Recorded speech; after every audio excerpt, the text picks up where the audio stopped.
31শে জুলাই শুক্রদেব রাশি পরিবর্তন করছে। জলতত্ত্ব রাশি কর্কট রাশিকে ছেড়ে প্রবেশ করবে অগ্নিতত্ত্ব রাশি সিংহ রাশিতে। এইখানে 24শে আগস্ট পর্যন্ত থাকবে, তারপরে আবার রাশি পরিবর্তন করবে।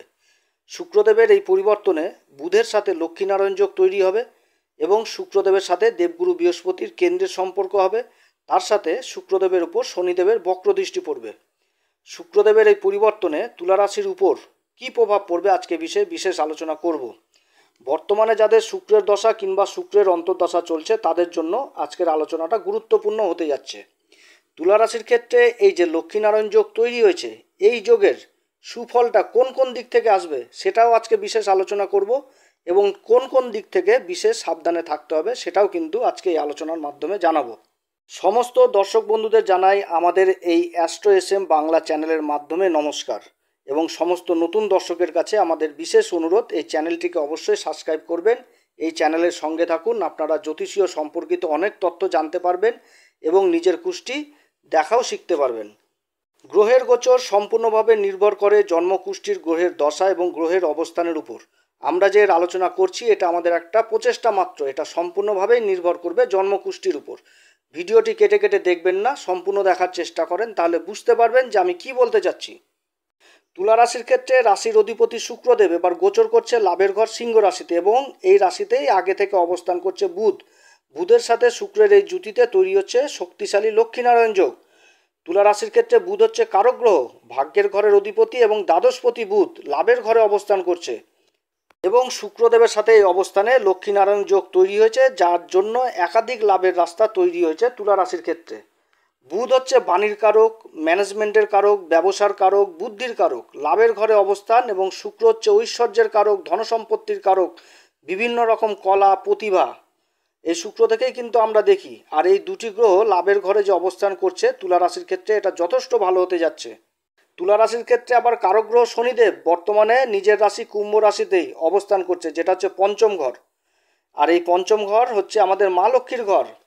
আর বর্তমানে শনিদেব দেবগুরু বৃহস্পতির নক্ষত্র পূর্বা ভাদ্রপদেই বক্রী অবস্থায় রয়েছে এবং এই গোচরকালে শনিদেবের দৃষ্টি এই লক্ষ্মীনারায়ণ যোগের উপর পড়বে। ভাগ্যের ঘরের অধিপতি বুধ এবং রাশির অধিপতি শুক্রের সাথে যে জুতি, তাও আবার লাভের ঘরে এবং কারক গ্রহ শনি দ্বারা দৃষ্ট। এই সময় একটা বিশাল রাজযোগ তৈরি হয়েছে তুলা রাশির ক্ষেত্রে এবং এর সুফল এই সময়কালে তুলা রাশি পেতে যাচ্ছে। পঞ্চম ঘরের অধিপতি, ভাগ্যের ঘরের অধিপতি এবং রাশির অধিপতির এই যে একটা কানেকশন তৈরি হয়েছে এই সময়, এটা তুলা রাশিকে যথেষ্ট ভাগ্যশালী বানাচ্ছে।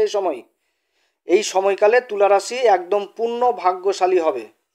আবার এই সময়কালে দেবগুরু বৃহস্পতির সাথে বুধ আর শুক্রের কেন্দ্রের সম্পর্ক হয়েছে, আর অপরদিকে কারক গ্রহ শনিদেব দেবগুরু বৃহস্পতির নক্ষত্র অবস্থান করছে, তার সাথেও কিন্তু কেন্দ্রের সম্পর্ক হয়েছে। আর এটা কিন্তু যথেষ্ট ভালো এই তুলা রাশির ক্ষেত্রে। বর্তমানে তুলা রাশির ক্ষেত্রে গ্রহদের অবস্থান যথেষ্ট ভালো। দেবগুরু বৃহস্পতি তুলা রাশির ক্ষেত্রে পরাক্রম ঘরের অধিপতি এবং ষষ্ঠ ঘরের অধিপতি হয়ে অষ্টম ঘরে গোচর করছে। তার সাথে মঙ্গল অবস্থান করছে। মঙ্গল হচ্ছে তুলা রাশির ক্ষেত্রে ধনসম্পত্তির ঘর, যেটা দ্বিতীয় ঘর, এবং আমাদের সপ্তম ঘর যেটা হচ্ছে মেষ রাশি, এই ঘরের অধিপতি হয়ে দেবগুরু বৃহস্পতির সাথে অবস্থান করছে। আর এই জুতিকে আমাদের জ্যোতিষশাস্ত্রে বলছে মহাধনী রাজযোগ।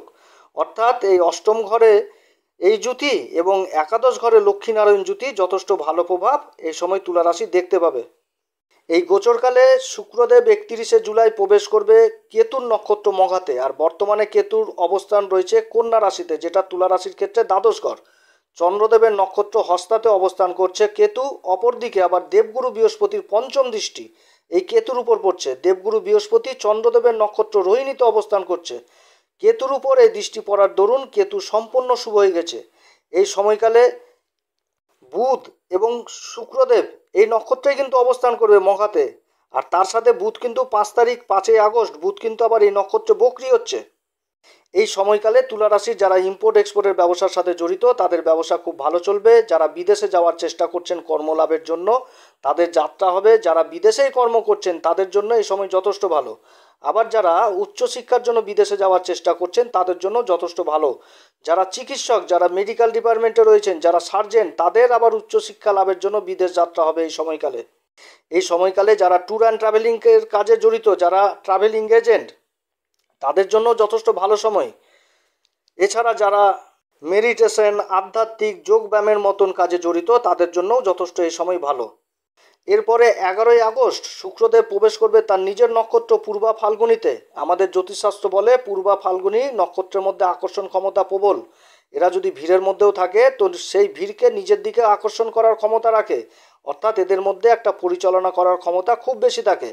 ঐশ্বর্যের কারক এই নক্ষত্র, আর এই নক্ষত্রের অধিপতি শুক্রদেব স্বয়ং এই নক্ষত্রেই গোচর করছে।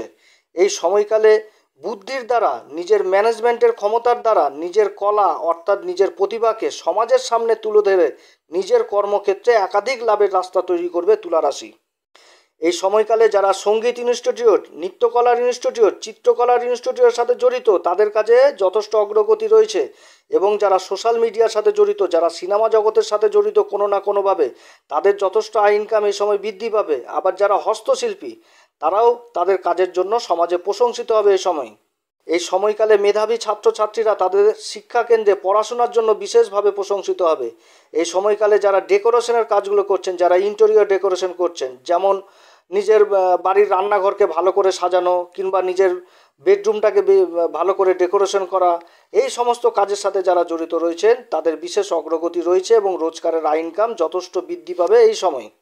যারা ইঞ্জিনিয়ার, যারা সিভিল ইঞ্জিনিয়ার, টেকনিক্যাল কাজে জড়িত তাদের কাজেও কিন্তু প্রশংসিত হওয়ার সম্ভাবনা, প্রবল সম্ভাবনা থাকছে এই সময়। আবার যারা এই সময় অটোমোবাইলের কাজে জড়িত, যারা লাক্সারি গাড়ির কাজে জড়িত তাদেরও কাজ যথেষ্ট ভালো চলবে এই সময়। আবার যারা কসমেটিকের ব্যবসার সাথে জড়িত, যারা বিউটিশিয়ান, যারা ফ্যাশন ডিজাইনের সাথে জড়িত তাদের কিন্তু যথেষ্ট এই সময় ভালো। এই সময়কালে ভাগ্য যথেষ্ট সঙ্গ দিবে তুলা রাশির, যে কর্মই করুক তাতে সাকসেস হওয়ার সম্ভাবনা প্রবল থাকছে। এই সময়কালে বাড়ির বড় ভাই বোনদের সাথেও সম্পর্ক যথেষ্ট ভালো থাকবে। বাড়ির বড় ভাই বোনরা যে কর্মেই যুক্ত থাকুক সেই কর্মেই যথেষ্ট উন্নতি এবং ভালো প্রোগ্রেস রয়েছে। পঞ্চম ঘরে তুলা রাশির কারকগ্রহ শনিদেব বক্রী অবস্থায় রয়েছে। পঞ্চম ঘর হচ্ছে আমাদের পূর্বজন্মের পুণ্যের কর্মের ফল, আর এই পঞ্চম ঘর, এই ঘরেই শনিদেবের অবস্থান, এবং শনিদেব নিজের রাশি কুম্ভ রাশিতেই রয়েছে, অর্থাৎ পঞ্চম ঘরের অধিপতি সাথে ভাগ্যের ঘরের অধিপতি বুধ এবং রাশির অধিপতি শুক্রদেবের একটা দৃষ্টি বিনিময় হচ্ছে এই সময়। এই সময়কালে পিতামাতারা সন্তানের পক্ষ থেকে ভালো সংবাদ শুনবে এবং সন্তানের উপর যে দুশ্চিন্তা সেই চিন্তামুক্ত হবে পিতামাতারা। সন্তান যেই কর্মই করুক সেই কর্মে যথেষ্ট উন্নতির যোগ রয়েছে এই সময়। যারা শেয়ার মার্কেটে লং টার্ম ইনভেস্ট করছেন তাদের জন্য যথেষ্ট ভালো সময়। যারা চাকরিজীবী, সরকারি কিংবা বেসরকারি, তাদের বেতন বৃদ্ধির প্রবল সম্ভাবনা থাকছে এই সময়। যারা আইটি সেক্টরে রয়েছেন, কম্পিউটার সেক্টরে রয়েছেন, সফটওয়্যারের কাজে জড়িত তাদের কাজে যথেষ্ট উন্নতি এই সময়। যারা কমিশন এজেন্ট, যারা ইন্স্যুরেন্সের কাজে জড়িত রয়েছেন, এলআইসির মতন কাজে যারা জড়িত রয়েছেন তাদের জন্য এই সময় যথেষ্ট ভালো। এরপরে 22শে আগস্ট শুক্রদেব প্রবেশ করবে সূর্যদেবের নক্ষত্র উত্তরা ফাল্গুনিতের প্রথম চরণে। শুক্রদেবের অবস্থান সিংহ রাশিতেই, আবার সিংহ রাশির অধিপতি হচ্ছে স্বয়ং সূর্যদেব, আর এই সূর্যদেবের নক্ষত্রে অবস্থান করছে শুক্রদেব রাশির অধিপতি হয়ে, তুলা রাশির অধিপতি হয়ে, এবং তার সাথে বুধ এই ঘরে অবস্থান করছে। অর্থাৎ এই সময়কালে যারা সরকারি চাকরিজীবী তাদের প্রমোশনের যোগ রয়েছে এবং কর্মক্ষেত্রে বিদেশ যাত্রারও যোগ রয়েছে। যারা কন্ট্রাক্টারি কাজে জড়িত রয়েছেন তাদের এই সময় সরকারের পক্ষ থেকে বড় টেন্ডার পাওয়ার সম্ভাবনা থাকছে, এবং যাদের বিল আটকে রয়েছে সরকারের পক্ষে তাদের বিল পাওয়ারও সম্ভাবনা থাকছে। তার সাথে যারা সরকারি কিংবা বেসরকারি কর্মলাভের জন্য ইন্টারভিউ আদি দিয়েছেন তাদের কর্মলাভের প্রবল সম্ভাবনা থাকছে এই সময়। এই সময়কালে সরকারি উচ্চপদস্থ কর্মচারী দ্বারা আপনার না হওয়া কাজও সম্ভব হবে, কারণ এই সময় রাশির অধিপতি শুক্রদেব একাদশ ঘরে অধিপতি সিংহ রাশি, এই সিংহ রাশির অধিপতি সূর্যদেবের নক্ষত্রে অবস্থান করছে, এবং শনি পঞ্চম ঘরে রয়েছে বক্রী অবস্থায়। তাদের মধ্যে একটা দৃষ্টি বিনিময় হচ্ছে এই সময়কালে। এই সময়কালে যারা ইন্স্যুরেন্স ক্লেম বহুদিন ধরে পাননি, যারা ম্যাচুরিটি ক্লেম বহুদিন ধরে পাননি, কাগজপত্রের অভাবে কাগজপত্র রেডি হচ্ছিল না, এই সমস্ত অসম্পূর্ণ কাজগুলো সম্পূর্ণ হবে এই সময়। তবে এই সময়কালে বিশেষ করে মনে রাখবেন নিজের শরীর স্বাস্থ্যের দিকে কিন্তু যথেষ্ট খেয়াল রাখতে হবে, কারণ একাদশ ঘর থেকে আমরা অসুখ বিসুখটাকেও দেখি। কারণ ষষ্ঠ ঘর থেকে একাদশ ঘর হচ্ছে ষষ্ঠ ঘর, আর ষষ্ঠ ঘর হচ্ছে তুলা রাশির ক্ষেত্রে মীন রাশি, আর এই ঘরে অবস্থান করছে রাহু। রাহু যথেষ্ট ভালো অবস্থায় রয়েছে, প্রবল শত্রুহন্তা যোগ তৈরি করেছে এই সময়। শত্রুরা আপনার পিছনে লাগবে কিন্তু লেগে কিছু করতে পারবে না, আপনি কল্পনাও করতে পারবেন না যে আপনার পিছনে এত শত্রু রয়েছে। শত্রুরা অটোমেটিকভাবে নিজেই দূরে সরে যাবে এই সময়কালে। এই সময়কালে রাহু ষষ্ঠ ঘরে অবস্থান করছে, আর ষষ্ঠ ঘর থেকে আমরা কিন্তু অসুখ বিসুখটাকে বিচার করি, আর এই ষষ্ঠ ঘর থেকে ষষ্ঠ ঘর হচ্ছে একাদশ ঘর, আর এই একাদশ ঘরে রাশির অধিপতি শুক্রদেবের অবস্থান। এই সময়কালে যারা কিডনিজনিত সমস্যা, ডায়াবেটিস জনিত সমস্যায় ভুগছেন, তাদেরকে কিন্তু এই অসুখটা খুব বেশি ডিস্টার্ব করবে। অতএব এই অসুখ বিসুখে যারা ভুগছেন তারা একটু সাবধানে চলাফেরা করবেন এই সময়। তার সাথে যে কোনো সরকারি কাগজপত্র না দেখে সই সাবুত করতে যাবেন না, না তো ঝামেলায় জড়াবেন। এবং টাকা পয়সার ব্যাপারে যতক্ষণ পর্যন্ত নিজের কাজ সম্পূর্ণ হবে না ততক্ষণ পর্যন্ত টাকা পয়সা হাতছাড়া করবেন না। যে কাজই হলো না, পেমেন্ট আগে দিয়ে বসে থাকলেন, তাহলে কিন্তু অসুবিধায় পড়তে হবে। এই সময়কালে তুলা রাশি কোন উপাচার করবে? এই সময়কালে তুলা রাশি হনুমান চল্লিশা প্রত্যেক দিন পাঠ করবে। হনুমান চল্লিশা পাঠ করার আগে শ্রীরাম সীতার প্রণাম মন্ত্র অবশ্যই করবেন। তার সাথে বুধবার এবং শুক্রবার করে মা ভগবতী মাকে লাল পুষ্প অর্পণ করবেন। গোমাতাকে সবুজ জাতীয় চারা খেতে দিবেন এবং 7 বছরের নিচের কন্যাদের যথেষ্ট স্নেহ করবেন। তাদের পা ছুঁয়ে প্রয়োজন পড়লে আশীর্বাদ নেবেন, তাহলে লক্ষ্মীনারায়ণ যোগের সুফলে যথেষ্ট বৃদ্ধি পাবে। আমাদের জ্যোতিষশাস্ত্র বুধকে দিয়েছে নারায়ণের সংজ্ঞা এবং শুক্রদেবকে মা লক্ষ্মীর সংজ্ঞা দিয়েছে। আর লাল কিতাবে এই দুটি গ্রহের জ্যোতিকে বলে দুই দেবীর সমাগম, খুব পবিত্র জ্যোতি। আর এই জ্যোতি একাদশ ঘর লাভের ঘরে তৈরি হয়েছে তুলা রাশির ক্ষেত্রে, যেটা সর্বাধিক ভালো ফল এবার পেতে যাচ্ছে তুলা রাশি এই সময়কালে। অতএব প্রিয় দর্শক বন্ধুরা, আজকে অনেক কথাই তুলা রাশির সম্পর্কে আলোচনা করলাম। যদি আমার এই পরামর্শ সত্যিই কার্যকরী মনে হয় তাহলে আমাদের এই অ্যাস্ট্রো এসএম বাংলা চ্যানেলটিকে অবশ্যই সাবস্ক্রাইব করবেন, এই চ্যানেলের সঙ্গে থাকুন। আপনারা জ্যোতিষীয় সম্পর্কিত অনেক তথ্য জানতে পারবেন। পাশে থাকা বেল আইকনটি প্রেস করবেন, তাতে আমাদের সমস্ত নতুন নতুন ভিডিও আপনাদের কাছে পৌঁছে যাবে। আপনারা সবাই ভালো থাকেন, ঈশ্বর আপনাদের সবার মঙ্গল করুক। নমস্কার, ধন্যবাদ।